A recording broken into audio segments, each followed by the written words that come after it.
Parents तो बिल्कुल नहीं स्वीकार करते हैं कि उनका बच्चा डिप्रेशन में है। बहुत दुःख होता है क्योंकि बहुत सारे बच्चे ऐसे आते हैं जो बहुत बुरी कंडीशन में होते हैं। डिप्रेशन की अवस्था को मैं ये कहता हूँ कि इंसान एक ज़िंदा लाश की तरह होता है। सर, दिल्ली के राजेश सिंह ने लिखा है कि वो 15 साल से डिप्रेशन में हैं, अपने इलाज पर लाखों रुपए खर्च कर चुके हैं। डिप्रेशन की वजह से उनकी पूरी जिंदगी चौपट हो चुकी है। उनका कहना है कि कोई ऐसा तरीका बताएं जिससे बिना पैसे खर्च किए डिप्रेशन से बाहर निकल जाए। मैं राजेश जी से कहना चाहूँगा कि वो सबसे पहले योग शुरू करें। वो बिना पैसा खर्च के भी योग सीख सकते हैं। बहुत सारे लोग गार्डन में योग सिखाते हैं, मंदिरों में सिखाते हैं, वो निःशुल्क सिखाते हैं। तो वो जाके वहाँ योग सीख सकते हैं। चाहे तो घर में भी कर सकते हैं। यूट्यूब पर देखकर घर में योग किया जा सकता है। हमने भी योग की क्लास बनाई है। इसी चैनल पर वो क्लास मिल जाएगी, तो वो अपने घर में कर सकते हैं। लेकिन मेरी सलाह ये रहेगी कि घर में करने की बजाय वो कहीं बाहर जाकर किसी क्लास में करें तो ज़्यादा बेटर होगा। क्योंकि घर में योग करने में वो बात नहीं बनती है जो कि किसी गार्डन में जाके आप करेंगे। सामूहिक रूप से जो करेंगे, ज़्यादा लोग जहाँ इकट्ठे होकर करते हैं, वहाँ जो करेंगे, तो वहाँ जो बात बनेगी वो घर में वो बात नहीं बनेगी। तो मेरी सलाह ये है कि ऐसी किसी जगह जाकर वो योग कर सकते हैं। और जो वो क्लास होगी, सिर्फ उतना ही करने से बात नहीं बनेगी। उनको उस क्लास के अलावा भी, मान लीजिए क्लास 1 घंटा या डेढ़ घंटे की हो सकती है, तो 1 घंटा, डेढ़ घंटा वो करने के साथ ही उन्हें खुद से भी 1 घंटा प्राणायाम करना होगा। तो उस क्लास के अलावा वो 1 घंटा और प्राणायाम करें। दूसरा जो है, वो है किसी तरह की हीलिंग सीख लें। हीलिंग भी निःशुल्क सीखी जा सकती है, बिना पैसे खर्च किए। क्योंकि जैसे रेकी होता है, रेकी में भी लेवल 1 जो है, सिखाने के लिए कोई पैसे नहीं लिए जाते हैं। तो लेवल 1 रेकी सीख लेंगे, तो उससे उनका काम बन जाएगा। रेकी सीख सकते हैं, या दूसरी किसी भी तरह की हीलिंग है, प्राणा है, प्राणिक है, एंजल हीलिंग है, तो किसी भी तरह की हीलिंग सीख सकते हैं। डिप्रेशन के मरीजों के लिए हीलिंग एक चमत्कार है। सिर्फ हीलिंग करने से भी वो डिप्रेशन से बाहर निकल सकते हैं। रेकी एक ऐसी विद्या है जो आजीवन काम आती है। न केवल उनके काम आएगी, बल्कि पूरे परिवार के सदस्यों के लिए काम आएगी, रिश्तेदारों के लिए काम आएगी, सभी के लिए काम आने वाली विद्या है। तो वो रेकी भी सीख लें, और रेकी से भी वो डिप्रेशन से बाहर निकल सकते हैं। योग भी करेंगे, साथ में रेकी करेंगे, तो ये बहुत ज़्यादा मदद करेगा। तीसरा जो है तरीका है, वो है खान-पान। तो खान-पान में भी बदलाव करें। वो अपने भोजन में फ्रूट्स और वेजिटेबल्स को ज़्यादा से ज़्यादा मात्रा में शामिल करें। जितने भी जंक फूड हैं, वो छोड़ दें। यदि नॉनवेज खाते हैं, तो वो छोड़ दें। डेयरी प्रोडक्ट्स अगर लेते हैं, तो वो भी छोड़ दें। मतलब ये कि एनिमल प्रोडक्ट्स नहीं लेना है। सात्विक भोजन करना है, क्योंकि भोजन का भी बहुत ज़्यादा महत्व है। अपने भोजन में अगर मिलेट्स को शामिल कर लें, तो वो भी ज़्यादा अच्छा है। जो 5 तरह के मिलेट्स आते हैं, यदि उनके मन में कोई हैमरिंग थॉट नहीं है, तो इतने से भी काम बन जाएगी, वो बाहर निकल सकते हैं। मैं उन्हें ये सलाह दूँगा कि वो पहले दवाइयाँ छोड़ने की बात ना सोचें। दवाइयाँ जारी रखें, और ये सारी चीज़ें साथ-साथ करें। और एक बार डिप्रेशन से बाहर निकल गए, तो भी आपको योग नहीं छोड़ना है। योग आजीवन करना है। तो देखिए, योग करने से क्या होगा कि फिर दोबारा कभी आप डिप्रेशन में नहीं जाएँगे। नहीं तो ऐसा होगा कि आप डिप्रेशन से बाहर निकल गए, फिर योग छोड़ दिया, तो क्या होगा, और दवाइयाँ भी छोड़ दी, तो उससे क्या होगा कि हो सकता है कि फिर नई कोई परिस्थिति ऐसी पैदा हो जाए, जिसकी वजह से फिर से आप डिप्रेशन में चले जाएँ। तो आप दोबारा कभी डिप्रेशन में न जाए, इसके लिए ज़रूरी है कि आप लगातार योग करते रहें। तो आपको योग नहीं छोड़ना है, योग हमेशा करना है। और वैसे भी योग करने से आपको फ़ायदा ये होगा कि जितनी भी तरह की आपकी बीमारियाँ हों, सारी बीमारियाँ खत्म हो जाएँगी। और भविष्य में जो बीमारियाँ आने वाली है, क्योंकि उम्र बढ़ने के साथ बहुत सारी बीमारियाँ आती ही है, तो वो कोई भी बीमारी नहीं आएगी। वैसे भी अगर जीवन को अच्छे ढंग से जीना है, तो योग तो करना ही चाहिए, क्योंकि जीवन जीने की कला सिखाने वाली विद्या ही योग है। तो आप योग नियमित रूप से करते रहें, रेकी भी करते रहेंगे। इन केस यदि आप योग ध्यान और रेकी से बाहर नहीं निकल पाते हैं, क्योंकि ऐसा हो सकता है, क्योंकि हैमरिंग थॉट अगर रहते हैं, किसी वजह से आप डिप्रेशन में गए हैं, कोई हादसे की वजह से गए हैं, किसी टॉक्सिक रिलेशनशिप की वजह से गए हैं, या कोई अन्य घटना ऐसी हुई है जिसकी वजह से आप डिप्रेशन में गए हैं, तो फिर आपको हिप्नोथेरेपी की ज़रूरत पड़ सकती है। क्योंकि वो फिर योग ध्यान और रेकी करने से वो थॉट्स नहीं जाएगा। तो इसको भी आपको समझ लेना है। लेकिन अगर आप योग ध्यान करेंगे और रेकी करेंगे, तो इससे काफ़ी हद तक आप बाहर निकल जाएँगे। तो अगर आपको लगने लगे कि आप ज़्यादा अच्छी स्थिति में हैं, तो थोड़े बहुत पैसे खर्च करके आप हिप्नोथेरेपी भी करा सकते हैं। तो हिप्नोथेरेपी के सेशन आप कहीं भी अपने शहर में ले सकते हैं, किसी से भी ले सकते हैं। ऑनलाइन भी आजकल होता है, तो ऑनलाइन भी ले सकते हैं, या फिर आप आस-पास देखें कोई अच्छे हिप्नोथेरेपिस्ट और उनसे भी सेशन ले सकते हैं। तो वो हैमरिंग थॉट हिप्नोथेरेपी से ही निकलेगा। मैंने 2 चीज़ें बता दी कि आप योग ध्यान निःशुल्क सीख सकते हैं। इसके साथ ही रेकी भी बिना पैसे खर्च किए आप सीख सकते हैं। जहाँ तक सवाल रहा हिप्नोथेरेपी का, तो उसके लिए आप 8-10 हज़ार रुपए अगर खर्चा कर लेते हैं, तो आप पूरी तरह से इससे निकल जाएँगे। तो इसे मैं दूसरे ढंग से समझाने की कोशिश करता हूँ, आप इसे समझने की कोशिश कीजिए। आप जानते हैं कि डिप्रेशन एक ऐसी अवस्था है कि जिसमें आदमी चाह के भी कुछ अच्छा कर नहीं पाता है, अपनी क्षमताओं का इस्तेमाल नहीं कर पाता है। तो बेटर है कि आप थोड़ी-सी हिम्मत करिए, और थोड़ी-सी हिम्मत करके ये 2 चीज़ें जो मैंने बताई, ये तो आप निःशुल्क ही कर पाएँगे, बिना पैसे खर्च किए कर पाएँगे। लेकिन तीसरी चीज़, अगर आपको लगता है ऐसा कि अभी भी पूरी तरह से बाहर नहीं निकले हैं, ज़रूरत यदि महसूस होती है, तो आप हिप्नोथेरेपी के सेशन भी ज़रूर लीजिएगा और पूरी तरह से बाहर निकलने की कोशिश कीजिएगा। इसे मैं एक उदाहरण से समझाता हूँ। मेरे पास एक सज्जन आए थे। वो एक मल्टीनेशनल कंपनी में इंजीनियर थे। उन्होंने बताया कि उन्हें डिप्रेशन है, उन्हें नींद बिल्कुल नहीं आती है और कॉन्फिडेंस का लेवल ज़ीरो हो चुका है। उन्होंने कहा कि जब वे सुबह उठते हैं, तो सबसे पहले ऑफ़िस के नाम से उन्हें बहुत ही भयानक डर लगता है। उन्होंने कहा कि उनकी स्थिति ऐसी है कि उन्हें कभी भी ऑफ़िस से निकाला जा सकता है, और यदि नहीं निकाला गया, तो भी वो जॉब छोड़ देंगे। क्योंकि उन्होंने कहा कि जब वे ऑफ़िस जाते हैं, उनसे कोई भी काम हो ही नहीं पाता है। सुबह से शाम हो जाती है और कुछ भी नहीं कर पाते हैं। तो ऐसी स्थिति में बेहतर है कि वो जॉब छोड़ दें। तो मैंने उनसे कहा कि देखिए, ना तो आपको जॉब छोड़ने की ज़रूरत है, और ना ही आपको ऑफ़िस से निकाला जाएगा।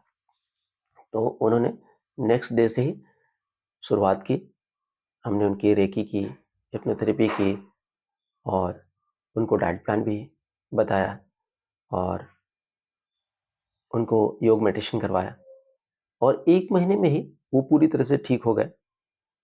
और ठीक होने के बाद में कुछ महीनों बाद ही उन्हें दिल्ली की एक कंपनी से ऑफ़र आया, और उन्हें वहाँ एक बड़ी पोस्ट मिली। वो जनरल मैनेजर की पोस्ट पर वहाँ गए। यहाँ उन्हें 12 लाख का पैकेज था। बाद में उन्हें 30 लाख का पैकेज दिया, और अब वे एक बहुत शानदार ज़िंदगी जी रहे हैं, बहुत अच्छी स्थिति में हैं। तो आप इस बात को समझिए, डिप्रेशन, राजेश जी के अलावा भी जो लोग भी इस वीडियो को देख रहे हैं, मैं उनसे कहूँगा कि आपको डिप्रेशन में बहुत लंबे समय तक फँसे नहीं रहना है। आपको तुरंत निकल जाना है, और निकलने के बाद में आपको अपने काम-धंधे से लग जाना है। क्योंकि डिप्रेशन एक ऐसी अवस्था है कि आप जब तक रहेंगे, तब तक आप अपनी क्षमताओं का इस्तेमाल कर ही नहीं पाएंगे।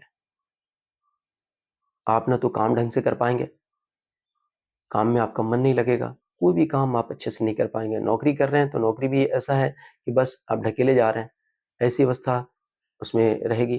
तो बेटर ये है कि आप पूरा फोर्स लगाकर इस अवस्था से बाहर निकल जाइए। एक बार बाहर निकल जाइए और फिर अपनी लाइफ को शानदार बनाइए। राजेश जी से मैं कहना चाहूँगा कि आप 15 साल से दवाइयाँ ले रहे हैं।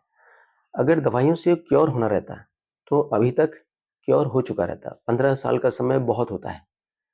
कोई भी बीमारी हो, जब हम दवा खाते हैं, तो साल भर, 6 महीना, 2 साल, 3 साल, 5 साल में वो क्योर हो जाता है, तो समझिए कि वो दवाई काम कर रही है।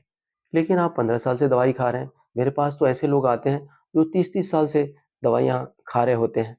तो 30 साल में भी अगर बीमारी ठीक नहीं हुई, तो आपको समझना है कि ये दवाई जो है, उसके लिए परफेक्ट नहीं है।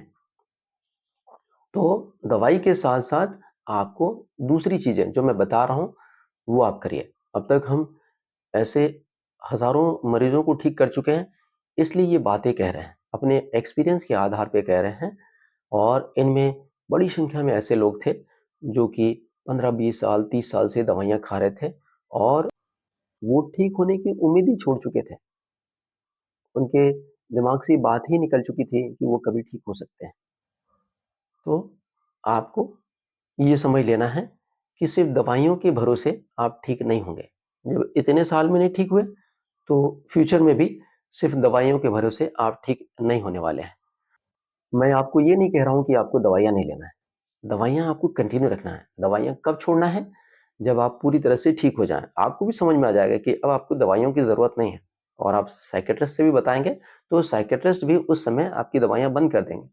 क्योंकि साइकियाट्रिस्ट को भी ये समझ में आ जाता है कि हाँ, अब आपको दवाइयों की ज़रूरत नहीं है। तो उस समय वो दवाइयाँ बंद कर देंगे और आपको भी ये बात समझ में आएगी कि आपको भी दवाइयों की ज़रूरत नहीं है। तो ऐसी स्थिति में दवाई बंद करना है। उससे पहले आपको दवा नहीं बंद करना है। दूसरी बात, एक और चीज़ मैं बता देता हूँ। डिप्रेशन से आप बाहर निकल गए और उसके बाद में अगर आपने योग छोड़ दिया, तो आपको ध्यान रखना है कि फिर दवा नहीं छोड़ना है। आपको 2 में से एक चीज़ का चयन करना है। या तो आप ज़िंदगी भर योग करेंगे या फिर ज़िंदगी भर दवा खाएँगे। तो आपको ये तय कर लेना है कि क्या करना है आपको। यदि आप एक बार डिप्रेशन से बाहर निकल गए और आपने योग छोड़ दिया, आप पूरी तरह से बिंदास हो गए, तो फिर दूसरी किसी वजह से भी आप डिप्रेशन में जा सकते हैं। तो आपको ये ध्यान रखना है कि आप योग ध्यान नहीं छोड़ना है, योग आपको लगातार करते रहना है। डिप्रेशन बहुत ही खतरनाक बीमारी है, इसको गंभीरता से लेना है। सबसे पहली बात तो ये है कि जो आदमी डिप्रेशन में जाता है, उसे ही पता नहीं चलता है कि वो डिप्रेशन में है और घर के लोगों को भी नहीं पता चलता है। और बहुत सारे जो घर वाले होते हैं, वो स्वीकार ही नहीं करते हैं कि उनके घर का कोई सदस्य डिप्रेशन में है। पेरेंट्स तो बिल्कुल नहीं स्वीकार करते हैं कि उनका बच्चा डिप्रेशन में है। बहुत दुःख होता है, क्योंकि बहुत सारे बच्चे ऐसे आते हैं जो बहुत बुरी कंडीशन में होते हैं, लेकिन उनके पेरेंट्स ज़रा-सा भी समझने की कोशिश नहीं करते हैं। उनके पेरेंट्स बिल्कुल सपोर्ट नहीं करते हैं। मैं जब उनसे बात करता हूँ, तो वो बताते हैं, सर, घर वाले हमें नौटंकी की बात समझते हैं। वो रोने लगते हैं। वो रो-रो के अपना हाल बताते हैं कि उनके पेरेंट्स कहते हैं कि हम तुम्हारे लिए सब कुछ करते हैं, तुम कुछ नहीं कर रहे हो। तो ऐसे सभी लोगों से मैं हाथ जोड़ के प्रार्थना करता हूँ कि आप अपने बच्चों के साथ खड़े रहिए। ऐसे मरीजों के साथ आप खड़े रहिए, उनका साथ दीजिए। आपके साथ के बगैर वो बाहर नहीं निकल पाएँगे। आपके साथ की बहुत ज़्यादा ज़रूरत है और समझने की ज़रूरत है। वो जानबूझकर इस अवस्था में नहीं गए हैं। लेकिन डिप्रेशन एक ऐसी अवस्था है कि आदमी चाहता तो है सब कुछ अच्छा करना, पर कुछ भी अच्छा नहीं कर पाता है। उसके हार्मोन्स इतने डिस्टर्ब होते हैं कि वो कुछ भी कर पाने की स्थिति में नहीं होता है। डिप्रेशन की अवस्था को मैं ये कहता हूँ कि इंसान एक ज़िंदा लाश की तरह होता है और नहीं समझ पाने की वजह से डिप्रेशन के मरीजों को घर वाले अगर उन्हें नहीं समझ पाते हैं, तो इसके पीछे की वजह जो है, वो ये है कि आदमी ऊपर से अच्छा दिखता है, सारी गड़बड़ियाँ तो भीतर से रहती है और कभी उसका व्यवहार अच्छा रहता है, कभी उसका व्यवहार खराब रहता है। तो इसमें जज करने में बहुत ज़्यादा दिक्कत होती है, क्योंकि लोगों को लगता है कि अभी तो अच्छा व्यवहार कर रहा था, अब क्या हो गया? लेकिन वो ऐसी अवस्था रहती है, मूड स्विंग होता है और हर समय उनके दिमाग में नेगेटिव विचार चलते रहते हैं, आत्महत्या के ख्याल आते हैं। वो इस बात को किसी से शेयर नहीं कर पाते हैं। आज भारत में 10 करोड़ लोग डिप्रेशन और एंजाइटी के शिकार हैं। डब्ल्यूएचओ के अनुसार इंडिया दुनिया का सबसे ज़्यादा डिप्रेस्ड कंट्री है। यहाँ घर घर में डिप्रेशन के मरीज हैं। तो आप सजग हो जाइए।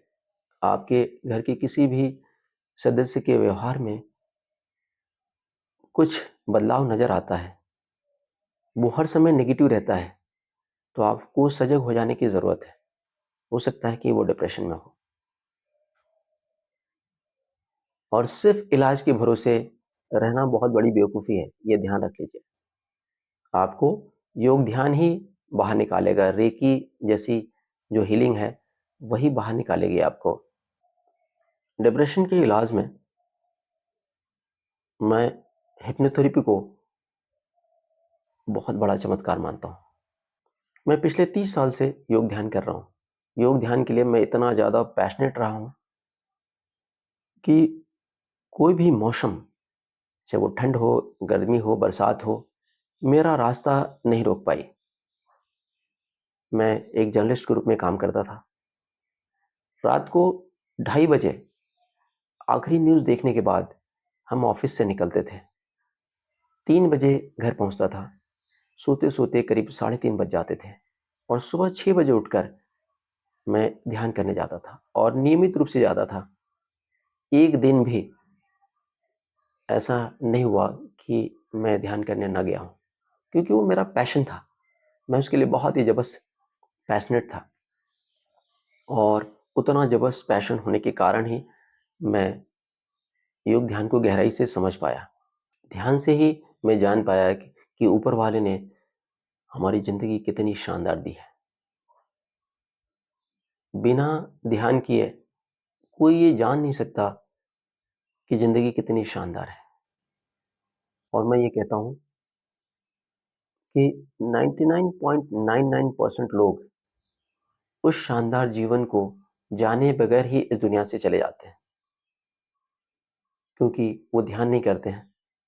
तो दोस्तों, मैं आपसे यही कहूँगा कि यदि आप डिप्रेशन में हैं, एंजाइटी के शिकार हैं, ओसीडी की दिक्कत है, स्किज़ोफ्रेनिया है, ऐसी तमाम जो मेंटल डिसऑर्डर्स हैं,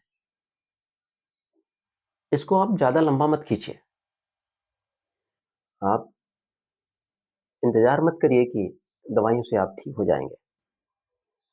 आप दवाइयों के साथ-साथ दूसरी चीज़ें भी करिए। जितनी चीज़ें मैंने बताया वो सारी चीज़ें आप करिए और जल्द से जल्द बाहर निकल जाइए। आप बहुत कम टाइम में बाहर निकल सकते हैं। डिप्रेशन से आप 1 ही महीने में बाहर निकल सकते हैं।